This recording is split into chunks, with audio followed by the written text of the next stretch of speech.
My name is Mike Cope, product specialist with Hurco. And what we want to do today is I want to try to break down 5-axis. I've got a couple of goals in mind.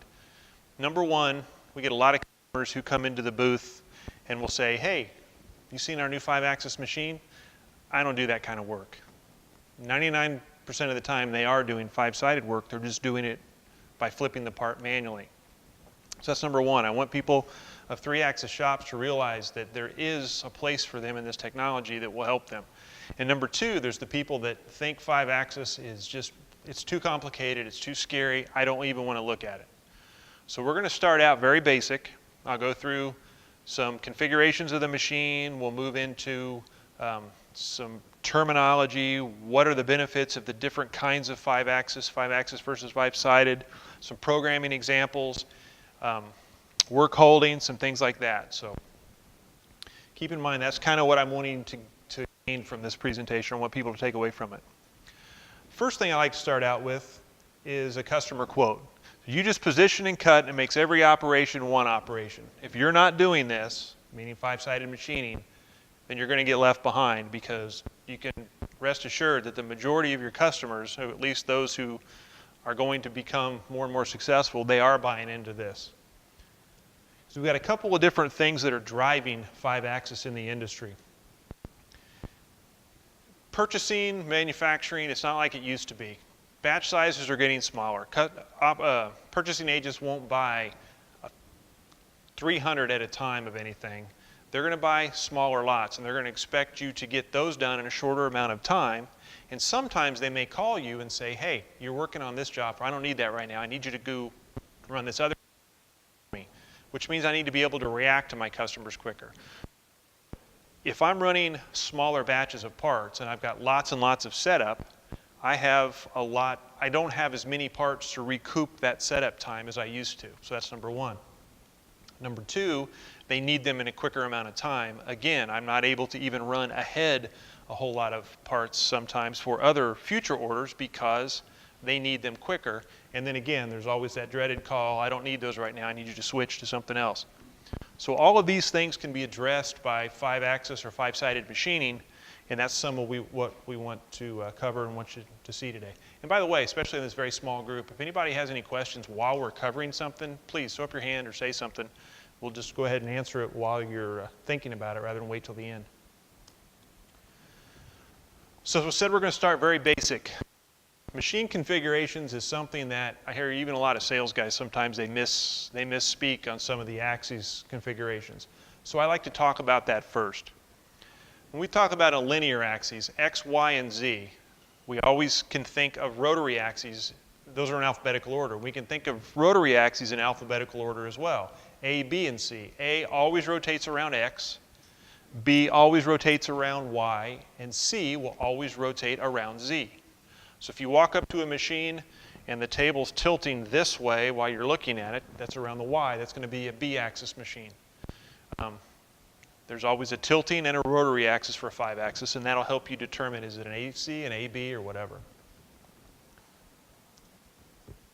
Here's some configuration, or some examples of these configurations. Here's a couple of standard trunnion style machines. The one on the left is an AC.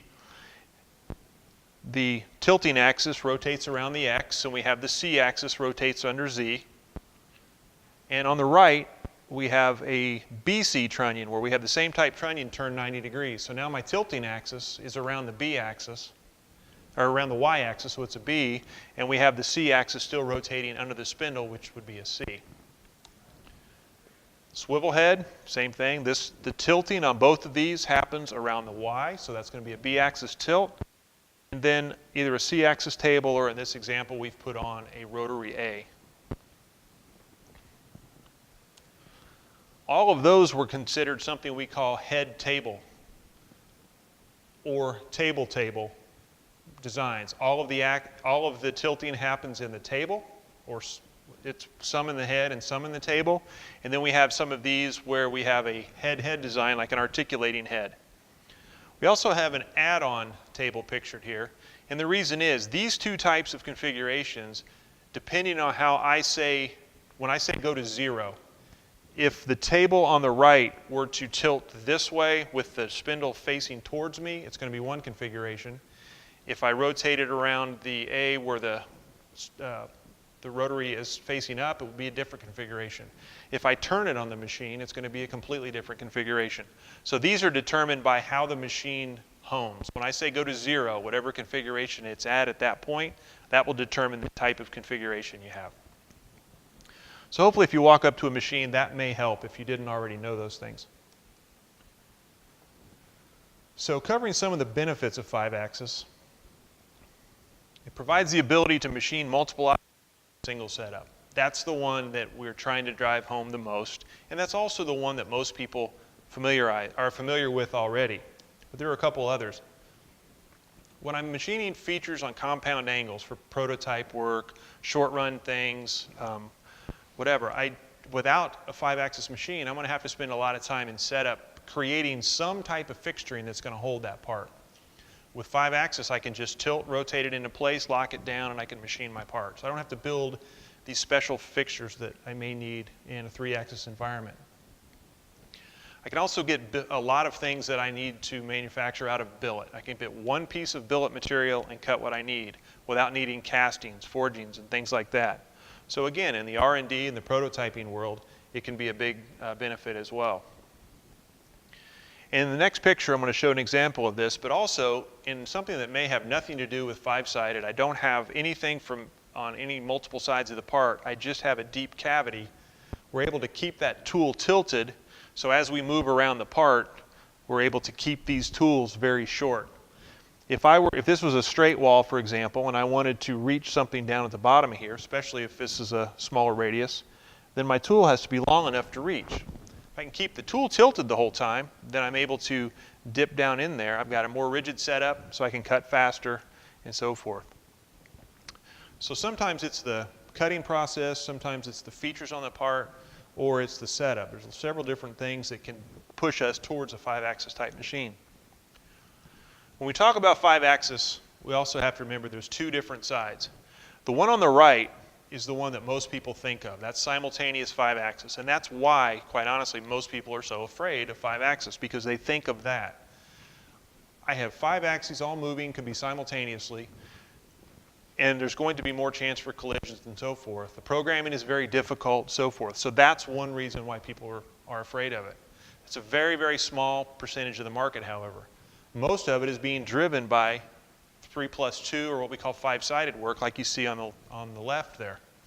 People are taking otherwise simple jobs, very simple geometries, and they're trying to figure out a way to position those so they can reach all those sides of the part.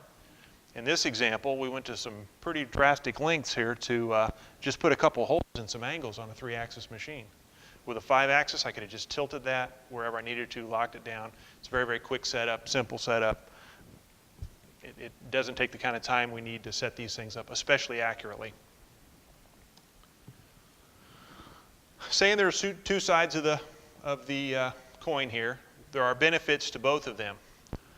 For simultaneous, we can achieve many times, especially when surfacing, a better surface finish because I can keep that tool tilted and I'm not cutting on the bottom center or dragging that bottom center of the tool along the part. I'm actually cutting on the flutes.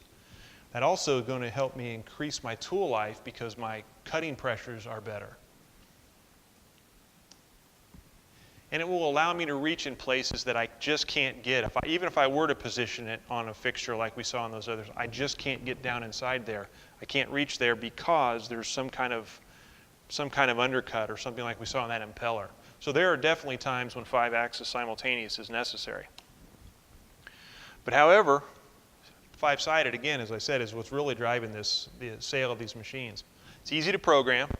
Once I've tilted the part into position, it's just 3-axis programming again. I don't have to worry about all of those articulating movements and so forth. So it's very easy to program. It's just 3-axis. It will cut faster. What I mean by that, we're usually limited by the speed of our slowest axis. Typically it's the tilting axis, sometimes it's the rotary, or it could be both. If I'm doing simultaneous movement and I program 120 inches a minute, it may not reach it only because that one axis can't keep up. Once I've locked the table down, I have full motion in 3-axis. So whatever my programmable feed rate is in 3-axis, that's what I have available to me. So many times it will cut faster. And of course I don't have those interference issues that I have to worry about. At the end of a surface, sometimes that part will dip, or the tool will want to dip, and now I have collision things that I need to be concerned about, and I don't have any of that with simultaneous or with 5-sided. So it makes it very easy to transition to that. All of these things make 5-sided a very good roughing strategy. Even shops that cut things in simultaneous as a finish operation will use 3+2 to do the roughing. They'll also try to avoid simultaneous whenever possible. So breaking down some of the differences, these are pretty obvious, but when we're running in 3-axis, we have multiple setups for each side of the part. So I'm going to set up, program this side, I'll flip it to this vise, I'll flip it to this vise, so forth. It increases my setup time because every time I do that, I may have to build a fixture, I have to set up another vise, I have to edge find that corner. Whatever the case may be, my setup time gets increased. And it'll decrease accuracy because every time I flip that part, I can misposition against the stop, I can have a chip on the parallel, whatever the case is, it could affect my accuracy. 5-sided machining, though, reduces my setup. Once I grab that part, I do everything else in the program. I don't have to set up for the other sides. I just simply rotate the part into position and cut. That improves my accuracy. Theoretically, if I'm using good, sound machining practices, my part should be as accurate as that machine and those rotaries are capable of positioning, which is very close tolerances. So that will improve my part accuracy, and it increases my shop capability. So as I said, most of the things driving this are 5-sided work. That doesn't mean that's the only work out there. And you may have been given the opportunity to look at some aerospace type work in the past, but couldn't do it because you didn't have a machine. Well, now you've bought a machine that helps with your efficiency issues now, but it also opened the door for things you can do later as you feel comfortable. So we wanted to put some numbers to this to kind of show what we're talking about. So we took a very simple part, doghouse type shaped part. The two angles that you see on the front and back side of that are different angles. And we did it in a 3-axis traditional setup, and then we did it in a 5-sided setup. What we got was 7 different operations in the 3-axis. We had a total of 5.5 hours of programming and setup time. That included needing to make 2 fixtures to hold that part at the weird angles. And about 19 minutes and 47 seconds of combined cycle time. We then switched and did the same thing in a 5-sided application, and we did it in 2 operations. The first one was simply to drill and counterbore the holes that were going to bolt it to the table. The second operation completed the entire part. Because we were using such simple setups, we didn't gain anything in programming time, obviously, because I still had to program all the features, but the setup time was drastic. So we lost 4 hours total setup time. So if that's a job that I was already running and I was making money on, now I'm making money faster, I can get that job on and off the machine quicker, and be able to react to my customers faster. The thing I didn't expect is that the total combined cycle time went from 19 minutes and 47 seconds to 13 minutes and 4 seconds. So it was almost 7 minutes of cycle time savings just because everything is prioritized as the part is rotating around in the workspace. And on other tests we've done, we've seen that 20 to 25% is pretty standard for an existing job versus the 5-sided application of saving time. So it not only makes things more efficient, but even takes things that you're doing already and can make them a lot more profitable. Here's a couple of real-world applications for some customers that they've got a little quote here on things the way 5-axis has helped them. One of them, they're able to now turn their jobs around 33% faster. So about a third of the time it took them to run a job, they can get them on and off the machine, in the box and off to their customer. This customer went from 6 operations on a part, very, very simple part, but it had a lot of angled holes and things. 6 operations down to 2. Again, I'm able to get this stuff on and off the machine much quicker. I can get more work through my shop in a shorter amount of time. The last one is starting to look at that shop capability, increased shop capability. They're still doing a lot of simple 3-axis work with multiple angles, but they're starting to also do some 5-axis blending and things like that. So now they're starting to look at work from some of their higher end customers like aerospace work and things like that. So we saw 2 that have just improved their efficiency and 1 that is beginning to take advantage of that increased capability to look for work that they couldn't do previously. So to wrap this little section up, again, it's an easy transition to 5-sided work because you're just doing 3-axis programming with some rotary tilting. It increases the shop capability, so later on when you do make that jump to 5-axis, it's a whole lot less scary, and it's a little bit, it's kind of on your own terms. You can get in there when you're ready, but you are ready when the time comes. So the next thing is, we have people say, yes, I see that, I understand, but you can only hold one part at a time. And that's partly our fault in the machine tool industry, because you go to a show, you see a part like this. We're either holding it, we're either holding it in a centering vise where the jaws come in and grab it, or we're holding it in a dovetail fixture where we're going to machine a dovetail on the bottom of the part to hold it, but we're just doing one at a time. When in reality, you can buy lots of different types of fixtures that were professionally made from different companies that will have ways to hold more than one part. Here's some dovetail fixtures that you can buy other dovetail fixtures to hold smaller parts in the same fixture. We can put pinch blocks on there, so now I can machine irregular shapes, almost like soft jaws. Some companies are providing these little pallets where you can put vices of different sizes, dovetail fixtures, a combination of the two for two different operations. And people are even taking it to the next step where they're automating a lot of it. They're really taking advantage of it. They're a little bit more set up in the beginning, but look at all of the benefit they're getting from being able to run these things. So being able to just run one at a time is not really true. You can run as many as you can think of. You just have to be creative. One of the ways that I point that out is very simple. Anyone going from a 3-axis machine, they're thinking of putting more than one part on the table. They're going to put 3 vices together like you see here on the screen. That doesn't allow me, however, to reach anything else in the center of those two, between the vices. But if I simply rotated them 45 degrees, it opened up all 5 sides of all 3 parts. But that's not a traditional way to mount it on a machine, so some people would never think to do that. So you just have to start thinking outside the box. What if I were to put it on a pyramid like this? What if I rotated a couple of them this way? Whatever. I can either get all of the parts and hit all the sides, or at least do some of them and then have a couple of operations and complete the part.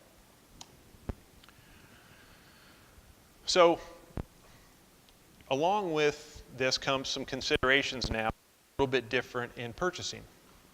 When you purchase a 3-axis machine, you always want to buy the largest machine that you have money for. Whatever your money will buy, you want the biggest machine out there. It's a little bit different when we talk about buying 5. There's a few more things we have to keep in mind. Especially when we're looking at a trunnion style machine. We have to think about all of the parts we're going to run on that. So it's going to be a family of parts that we put on that, not every part that comes through our shop.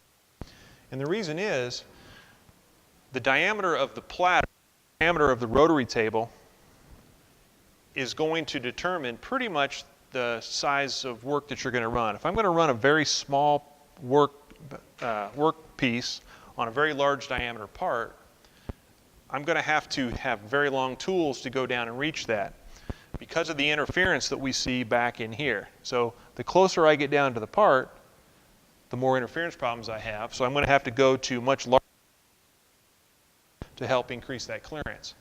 If I size the machine for the work, that's going to be a little bit more in line. I won't have as much to worry about there. One of the other things you can do is think about, well, do I want an A-axis trunnion or a B-axis trunnion? This is a problem that exists with an A-axis trunnion. With a B-axis trunnion, I'm on both sides of the part. I never reach out over the casting, so that goes away. So maybe that would help drive me to which style I need. The next is, what kind of fixture design am I going to use? There are all kinds of fixture builders out there that make something like we see on the left. You have a pallet receiver with a bunch of different types of risers and so forth. Works great for setting up quickly. It's very accurate. It gets the part set up and held rigidly, accurately, and there's never any problem because almost all those machines have plenty of Z-axis travel. We don't have any issues there. The problem comes in as we start to tilt towards 90 degrees. Far left picture shows we're all the way up in Z, all the clearance, no problem. I have the tool all the way forward in the Y-axis. Not a problem. I can reach all the way around that part without any issues. But as I start to tilt to 45 degrees, you can see we're already starting to cut off. I don't have any more Y-axis travel. And if I go to 90 degrees, I don't have enough Y-axis travel to get even out to the top of the part. So that may determine that I need to go to the next size machine because I need more room for the fixture. So it's not always just the part. It could be the fixturing that you need to think about as well. And the last one is tooling. In this case, we have a part with a drill that's going to drill a fairly deep hole in a pretty good sized part. And when I go 90 degrees with that head, I only have so much X-axis travel. I'm not going to be able to clear the part. So that may say, well, I need to go up to the next size machine that has a little more X travel because I do that often. And then I'll be able to have the clearance for the tool. So just like fixturing, we want to think a little differently about things that could come up when we're purchasing. What kind of work am I going to run? How am I going to hold it? What kind of tooling? And do I see any of these kind of issues that might arise? I said I wanted to start out very simple and build on that. And then I wanted to talk a little bit about some of the things that are, first of all, it's just terminology. It'll familiarize you with some terms you may or may not be aware of. And it will show that even some of the stuff that is really what is scaring people, some of the very difficult type things to look at, they're not that scary once you kind of start to learn what they are. So let's go through those. We're going to talk about tool center management, transform plane, surface normals, tool vectors, and linearizing a tool path. First one is tool center point management. This is what makes one of the things that makes five-sided machining as easy as it is. What that means is when I set up a machine, I have to, whoever installs the machine will measure where the center lines of rotation are for all the tilting and rotating axes. The machine has to know from home where are those. I don't, but the machine does, because something has to track as that tool tilts and that part tilts, it needs to know where things are going. The location of that hole with everything at 0, 0 is a whole lot different in the machine space than it is when it's at 45, 45. So something has to track that, either the control or the cam system. Cam system is a whole lot more difficult because then you have nothing on the machine to make changes and things. So tool center point management is extremely important because it means that all I have to do is a 3-axis type setup, and the machine will track the tool tip in relationship to the part, and everything's very easy to much easier to program and keep track of. So tool center point management. The next one is transform plane. Now this is what makes five-sided programming so easy and so powerful. I'm going to temporarily, and we'll see an example of this at the end of this presentation. I've got a little programming example. I'm going to temporarily move 0 and rotate the plane so my tool's perpendicular to that plane. And I'll just keep doing that around the work, whether it be every 90 degrees, 45 degrees, or whatever, to create the plane necessary to work on that particular face of the part. And then I'll go back to the top, and I'll do it again, and I'll do it again. So we'll see an example of this again. But transform plane, that's what's allowing five-sided machining to happen so easily. Surface normals and surfaces. This isn't nothing that is specific to 5-axis. If anybody out here programs in a cam system, you're already familiar with surfaces. Every solid model is made up of a whole multitude of surfaces. The thing comes in now in 5-axis machining is because I can keep the tool tilted. I want to keep the tool tilted 5 degrees, 7 degrees, whatever, while I'm cutting. Tilted to what? It's the surface normal. So now I have to start to analyze my solids to make sure that my surface normals are all pointing the right direction. Every cam system has a way to do that. And almost always you're going to have one that, you got this surface normal, and then there's one that's inverted and it's pointing down. Well, that's when you see the tool wanting to do this through the part and come back. So although this isn't really specific to 5-axis, now it becomes way more important because the tool can now do that. It couldn't do that before in a 3-axis environment, so it never tried to. It was never really a big problem. But now it's something that we need to at least be aware of. Now we get into the things that people see in a program, like that line of code, and that's what scares them. So, okay, this is too difficult. Number one, you're probably not ever going to do this. And number two, this isn't that difficult if you think about it.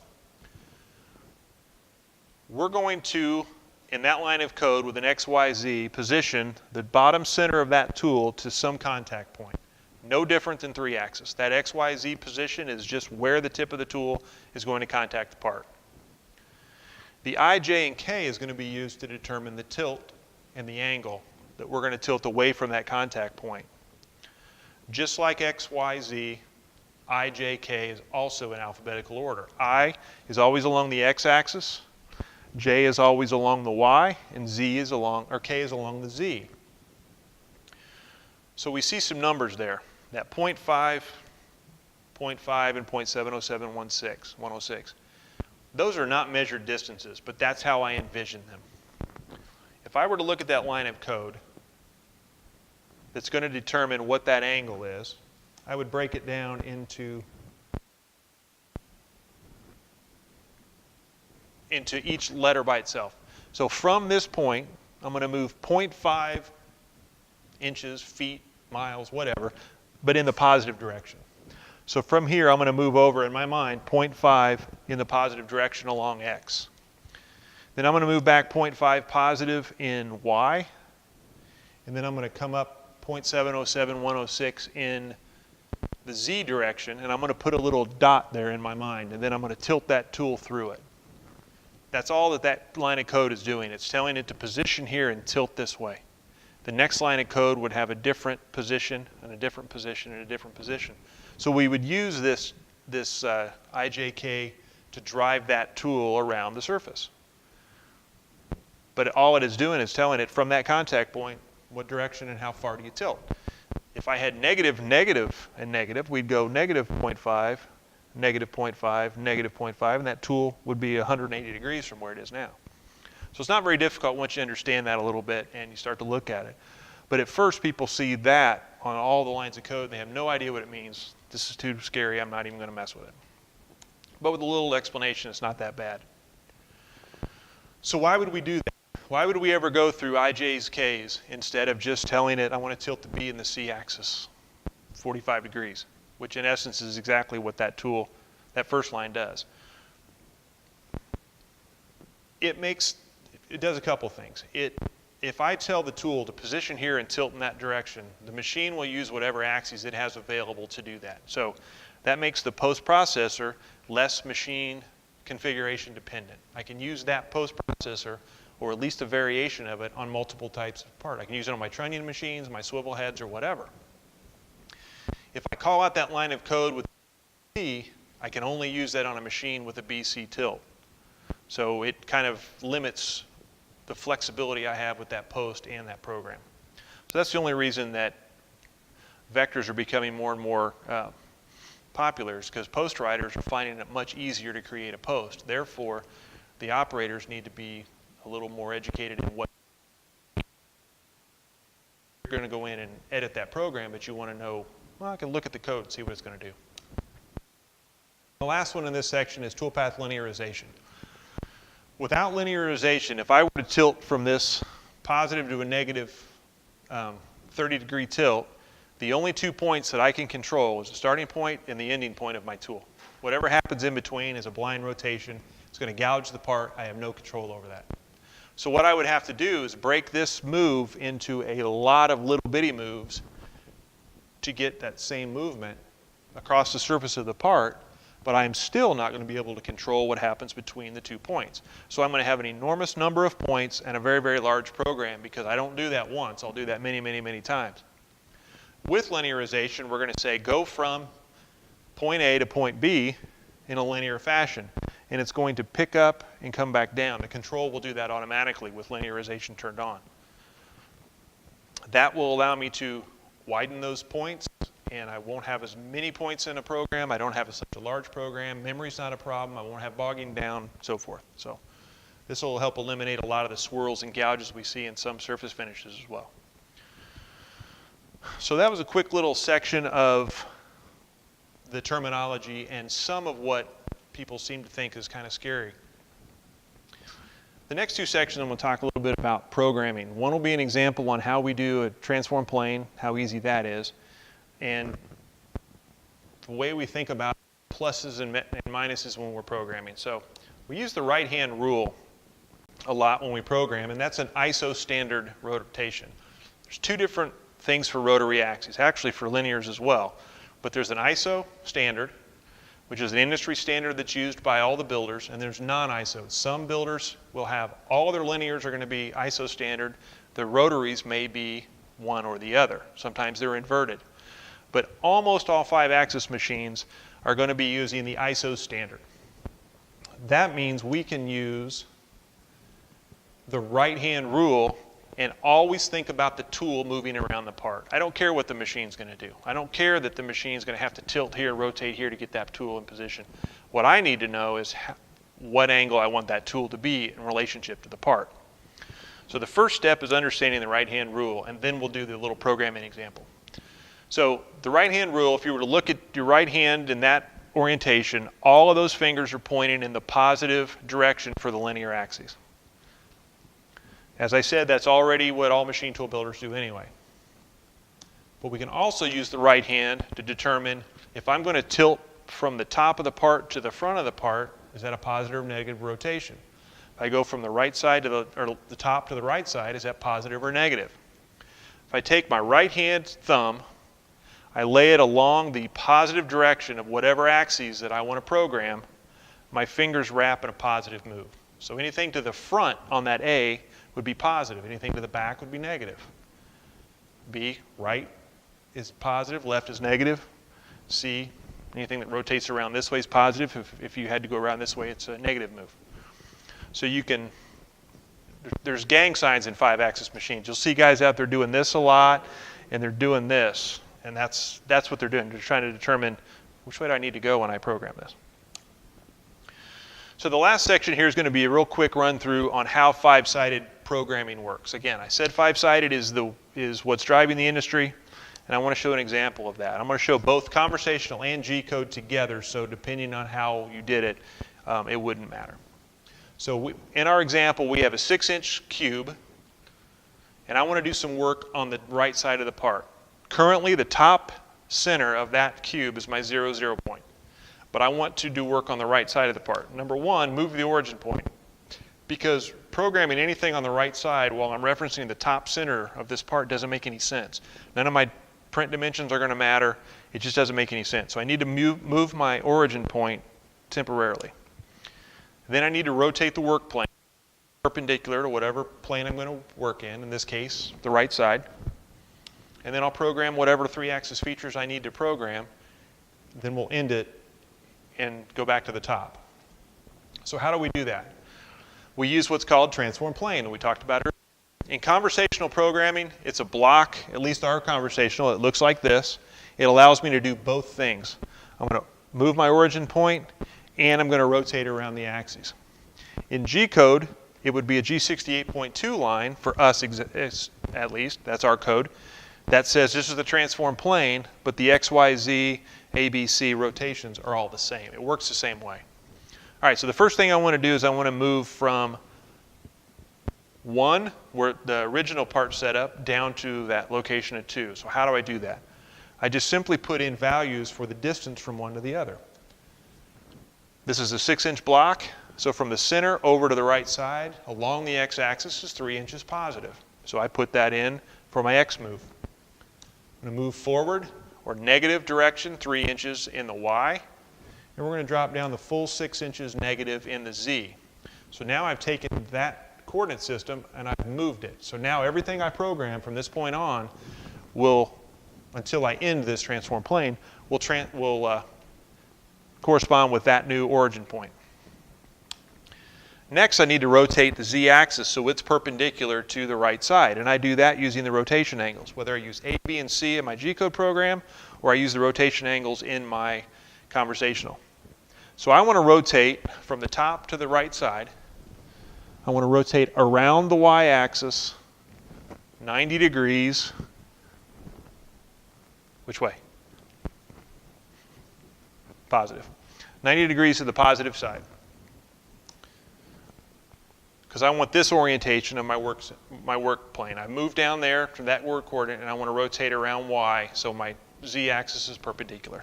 So I've simply put a rotate around y or a b-axis in my program of 90 degrees. 90. That now sets the control up to know that that is perpendicular. That's the face he wants to machine on. So whatever move I make next needs to make that tool perpendicular to that side.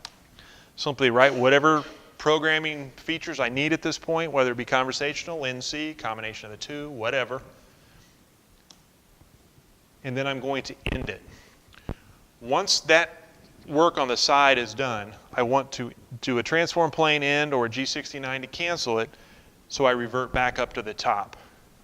Then for the next thing I do, I would just continue that. I would do for the front side, for the left side, for the back side, whatever. I would just keep incrementally moving that origin point and rotating around whichever axis I need to get the tool perpendicular until I've completed my part. So that's all I have today. Does anybody have any questions? What's transform plane under on the Hurco controller? It's under rotary milling and transform plane. It's on the milling or on the program parameter. The part programming screen, it's one towards the bottom.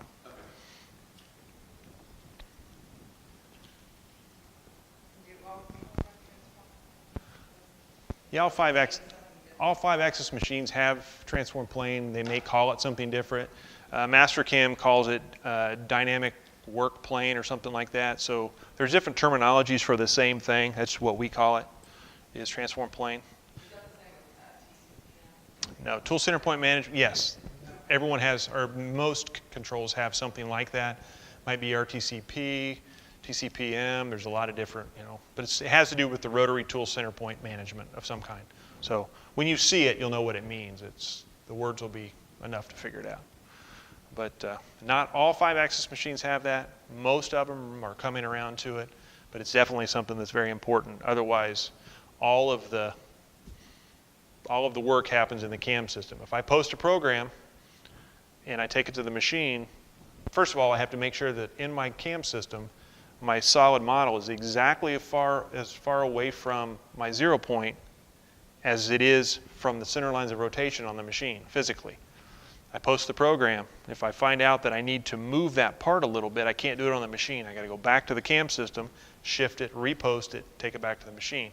And I go through this song and dance until I get this part completed. Then the next time I go to run it, I run that job out. 6 months later, I got to go through all that again because the CAM system is what tracks it, and I've taken it off the machine and put it back. With tool center point management, I just throw it on there, indicate it, edge find it, whatever. When I run the part and I'm done, take it off. If I need to move it, I just move my part setup. Next time I put it on, I just indicate that corner again. Program doesn't need to change. So, anybody else? I'm a little confused why you move the origin to a specific corner over just like moving it to the edge and then rotating. Well, you could move it to the edge. You could move it to the center of that face, whatever makes sense for your print or whatever dimensions you have. Okay, so the actual origin doesn't. It doesn't matter. It can go it anywhere. But if I were to roll that part up in a vise and program it, how would I orient my print to write my program? I want to orient my work plane that way. Yeah, because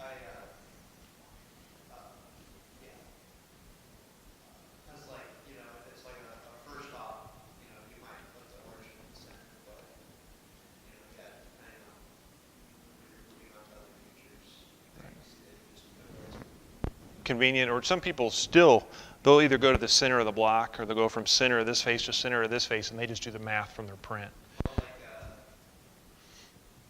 for the 5-axis stuff was you where you had to